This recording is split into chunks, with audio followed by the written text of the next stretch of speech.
नमस्कार, मी दिनकर शिंदे. आपण पाहताय डीएस न्यूज. तुमचं मत माझं मत मध्ये आपलं स्वागत. मित्रांनो, माझं मत मी या ठिकाणी देणार आहे, परंतु कमेंट्स बॉक्समध्ये तुमचं मत तुम्ही निश्चित द्या, कारण तुमची प्रतिक्रिया आमच्यासाठी खूप महत्त्वाची असते. आज महाराष्ट्राच्या राजकारणामध्ये अनेक घडामोडी घडतात.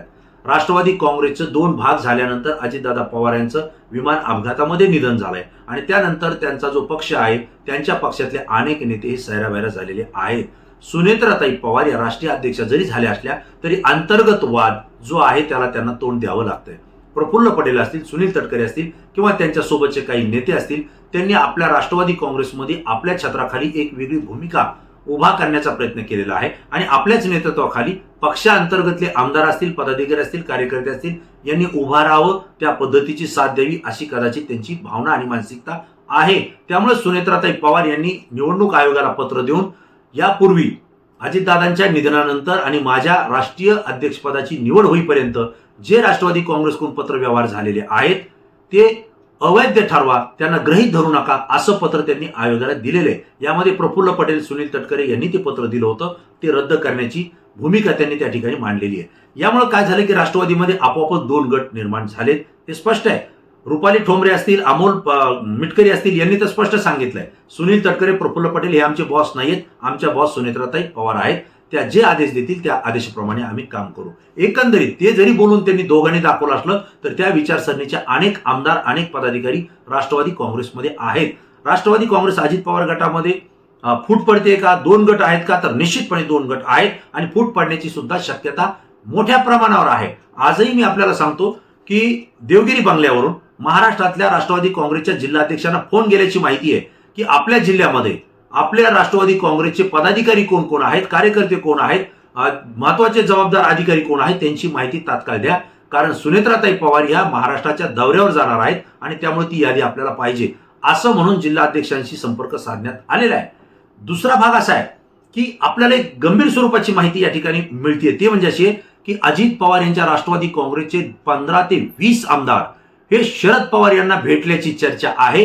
त्यांच्याकडे त्यांनी भेट घेऊन आपलं जे काही राष्ट्रवादी काँग्रेसमध्ये कुचंबना होते ती माहिती त्यांनी पवार साहेबांना दिलेली आहे. दोन्ही राष्ट्रवादी काँग्रेसचं विलिनीकरण व्हावं यासाठी आपण आता पुढाकार घ्या, कारण आम्हाला आता या पुढच्या कालावधीमध्ये आपल्या नेतृत्वाखाली काम करायचंय असंही या 15 ते 20 आमदारांनी बोलल्याचं माहिती आपल्याला मिळते. विशेष म्हणजे यांच्यासोबत एक आजी मंत्री आणि एक माजी मंत्री दोघंही असल्याची माहिती आपल्याला या ठिकाणी मिळते. सूत्रांनी दिलेल्या माहितीनुसार असं सांगितलं गेलंय की 15 ते 20 आमदार, एक माजी मंत्री आणि एक विद्यमान मंत्री यांनी शरद पवारांकडे साकडं घातलं की आता दोन्ही राष्ट्रवादीचं विलिनीकरण करणं गरजेचं आहे, कारण या पुढच्या कालावधीमध्ये ज्या निवडणुका होणार आहेत या निवडणुकांमध्ये पक्षांतर्गत जी गटबाजी चाललेली आहे तिचा सुद्धा आम्हाला नुकसान होऊ शकतं आणि भविष्यात महायुतीमध्ये भारतीय जनता पार्टी असेल किंवा एकनाथराव शिंदेची शिवसेना असेल यांच्यासोबत सुद्धा तडजोडी करताना अनेक अडचणी येऊ शकतात. आमचे जे सुरक्षित मतदार आहेत ते सुद्धा असुरक्षित होऊ शकतात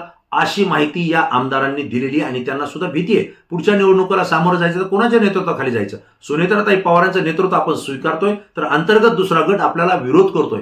जर त्यांच्या नेतृत्वाखाली आपण काम करतोय तर पक्षाला या ठिकाणी ताकद राहणार नाही, महत्व राहणार नाही आणि त्या पद्धतीने लोक सुद्धा आपल्याला साथ देणार नाहीत. मतांची विभागणी झाली तर भविष्यात आपण विधान भवन किंवा विधान परिषद यामध्ये आपण पोहोचू शकणार नाहीत.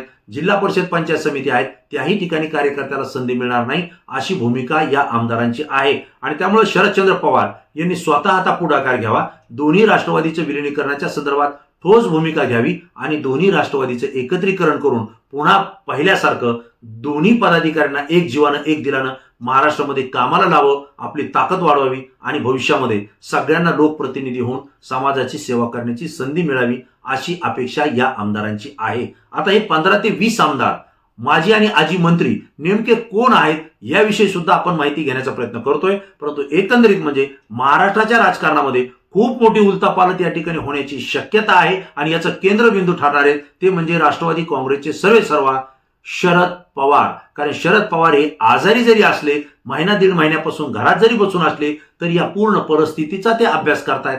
कोणती चाल, कोणता खेळ खेळायचा आहे, कोणत्या पद्धतीनं गेम करायचा आहे हे सुद्धा शरद पवार गेल्या 2 महिन्यापासून करतायत. हे महाराष्ट्राच्याही लक्षात आलेलं आहे, राज्यकर्त्यांच्याही लक्षात आलेलं आहे आणि या पुढच्या कालावधीमध्ये शरद पवारांची काय चाल असेल या चालीमध्ये आपणही गुंतू नये, आपलंही नुकसान होऊ नये ही भीती या आमदारांना आहे. पण त्यासोबतच दोन्ही राष्ट्रवादीचं एकत्रीकरण आम्हाला हवं होतं, आजही ते आम्हाला पाहिजे, यासाठी प्रयत्न करावा असं साकडं आणि विनंती त्यांनी शरद पवार यांना घातल्याची माहिती आपल्याकडे आहे. आता राष्ट्रवादी काँग्रेस अजित पवार गटाचे हे 15 ते 20 आमदार लवकरच समोर येतील किंवा यांच्यासोबत आणखी काही आमदार आहेत का तेही आपल्याला शोधावं लागेल. परंतु पुढचं एक संकट आणि धोका सुद्धा याच्यामध्ये आहे की जर असं होत असेल, विलिनीकरण होत असेल, तर अजित पवार यांच्या राष्ट्रवादीमध्ये भारतीय जनता पार्टी सोबत जावं किंवा भारतीय जनता पार्टीमध्ये आपण प्रवेश करावा अशा मानसिकतेचे सुद्धा काही आमदार, काही नेते आणि काही पदाधिकारी आहेत.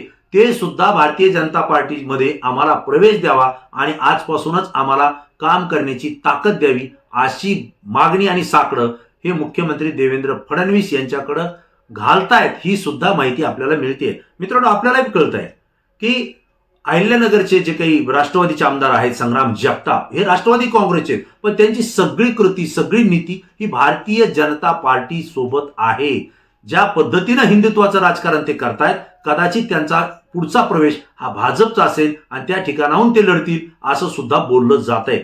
एक नाही, असे अनेक नेते आहेत की ते भारतीय जनता पार्टी सोबत जाऊन त्यांना भाजपच्या चिन्हावर निवडणूक लढवायची आहे, कारण पुढचं भवितव्य त्यांना अजित पवारांच्या पश्चात राष्ट्रवादी काँग्रेसमध्ये दिसत नाहीये. आणि जर राष्ट्रवादी काँग्रेस शरद पवारांसोबत जर विलीन झाली तर पुन्हा आपल्याला पाहिजे ते महत्व आणि स्थान त्या पक्षात मिळेल की नाही ही भीती त्यांच्या मनात आहे.